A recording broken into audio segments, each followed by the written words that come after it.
क्या जानते हैं, जन्म मरण सुख दुख सब कुछ तय है। कब कहाँ क्या होने वाला है सब कुछ पहले से ही लिखा हुआ है। पर लिखा किसमें है?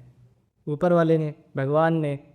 नहीं, यह सब कुछ तुमने लिखा है। विश्वास नहीं हो रहा ना? मुझे भी नहीं हुआ था जब ऐसी परिस्थिति मेरे सामने आई थी। तुमने ऐसा तो सुना होगा कि लोग कहते हैं जैसा करोगे वैसा भरोगे, या बड़े बुजुर्गों के मुंह से सुना होगा कि सब कुछ यहीं पर भोगना है बेटे। ये सब है क्या? आपने एक शब्द अभी जल्दी में सुना होगा, मैंने भी अभी जल्दी में ही सुना है, प्रारब्ध। प्रारब्ध है क्या? इसको अगर आम भाषा में समझा जाए तो इसको कहते हैं पूर्व या पूर्व जन्म में किए गए कर्म। वो कर्म कैसे भी हो सकते हैं, अच्छे हो सकते हैं, बुरे हो सकते हैं। उन्हीं का परिणाम हमारे बीच सुख दुख के रूप में आता रहता है। आपने आमतौर पे देखा होगा, जो व्यक्ति अपने माँ बाप का कहना नहीं मानता है, उसकी आने वाली पीढ़ी यानी उसका पुत्र उसका कभी सम्मान नहीं करता है।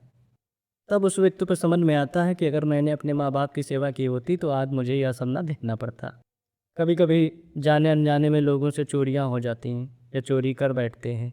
उन्हें यह सब करने में बड़ा मजा आता है, जबकि उनको पता है यह सब गलत है। कुछ समय बाद उनके ही हाथों से कोई चीज़ गुम हो जाती है या खो जाती है।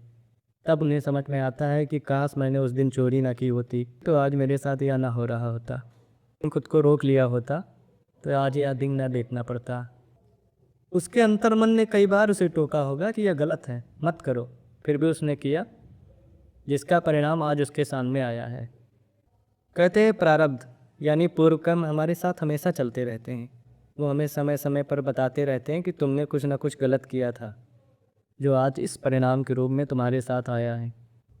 अगर आपने अच्छे कर्म किए होंगे तो वह बहुत खुशी के रूप में आते, ऐसा नहीं है कि सिर्फ दुख के रूप में आते। अगर आपने कुछ खराब किया है तो अच्छा भी किया होगा, उसका भी परिणाम तुम्हारे सामने आता है। अगर आध्यात्मिक रूप से देखा जाए तो इसके कई उदाहरण हैं। पौराणिक कथाओं में कहा जाता है राजा दशरथ जिन्हें शब्द भेदी बाण चलाना आता है, वह किसी जंगल में थे और पास में एक तालाब था। तालाब झाड़ियों के उस पार था और ये इस पार थे। उन्हें कुछ पानी में से शोर सुनाई पड़ता है। उन्होंने सोचा कोई जानवर होगा जो उन पर हमला कर सकता है, तो उनको विद्या आती थी शब्द भेदी बाण चलाने की। उन्होंने तीर निकाला और शब्द भेदी बाण मार दिया। शब्द भेदी बाण ऐसा होता है जहाँ से आवाज़ आती है तीर वही निशाने पर लगता है। तो राजा दशरथ ने तीर चलाया और वह लग गया श्रवण कुमार को। उस वक्त श्रवण कुमार अपने बूढ़े माता पिता को, जो अंधे थे, उनको तीर्थ यात्रा करा रहे थे टोकरियों में बिठाकर। उनके माता पिता प्यासे थे तो वही तालाब के पास रुक गए और अपने बर्तन में जल भरने गए। उसी समय यह हादसा हुआ, तीर श्रवण कुमार को लगा और श्रवण कुमार परलोक से हार गए। जब राजा दशरथ वहाँ पर आए तो देखा कि उनके हाथों से गलती हो गई। तब उन अंधे माता पिता ने दशरथ को श्राप दिया था, जिस प्रकार पुत्र वियोग में हम अपने शरीर का त्याग कर रहे हैं, उसी प्रकार एक दिन तुम भी पुत्र वियोग में अपने शरीर का त्याग करोगे। जीवन आगे बढ़ता है और राजा दशरथ श्री राम के वियोग में अपने प्राण त्यागते हैं। एक घटना और है इसी प्रकार से कि श्री राम ने सुग्रीव के बड़े भाई बाली का वध छुप कर किया था। अगले जन्म में श्री राम ही श्री कृष्ण के रूप में धरती पर आए।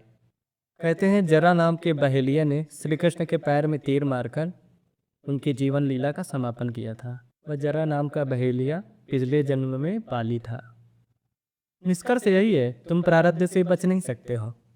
कुछ भी कर लो, प्रारब्ध तुम्हारे साथ हमेशा बना रहेगा। अच्छे कर्म तुम्हें सुख पहुंचाएंगे और बुरे कर्म से पीड़ाएं होगी, दुख आएंगे, विपदाएं आएंगी। इसलिए हमेशा अच्छे कर्म करो। किसी के लिए ना करो तो कम से कम खुद के लिए करो। एक ना एक दिन वह अच्छे परिणाम के रूप में तुम्हारे सामने जरूर आएंगे। नए विचारों की इस दुनिया में आज के लिए इतना ही। धन्यवाद।